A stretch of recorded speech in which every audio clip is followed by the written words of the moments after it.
পরিবেশ অধিদপ্তর থেকে চূড়ান্ত ছাড়পত্র পেলে সাভারের বলিয়ারপুরের আমিন বাজার বর্জ্য থেকে বিদ্যুৎ উৎপাদন শুরু হবে জানালেন ঢাকা উত্তর সিটি কর্পোরেশনের প্রশাসক শফিকুল ইসলাম খান মিল্টন।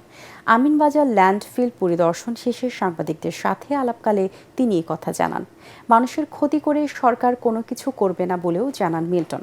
বলেন, ঢাকা উত্তর সিটি কর্পোরেশনের সকল ময়লা এখানে ফেলা হয়। অনেক আগেই এই ময়লা ট্র্যাশ করে বিদ্যুৎ উৎপাদন করা যেত, কিন্তু পরিবেশ অধিদপ্তরের কিছু জটিলতায় তা হয়ে ওঠেনি। বিদ্যুৎ উৎপাদন হলে এখানে আর মানুষের দুর্ভোগ থাকবে না বলে জানান প্রশাসক। এ সময় ঢাকা উত্তর সিটি কর্পোরেশনের ঊর্ধ্বতন কর্মকর্তারা উপস্থিত ছিলেন।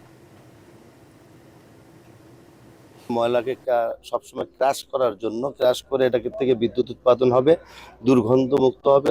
এই কাজটি হয়নি একমাত্র পরিবেশ থেকে কিছুটা বাধাগ্রস্ত হয়েছে। এর কারণে আমরা চাইবো অতি দ্রুত সময়ের মধ্য দিয়ে, এখন বাংলাদেশে একটা নির্বাচিত সরকার আছে, যাতে কোনোভাবে আমাদের জনগণের দুর্ভোগ না হয়।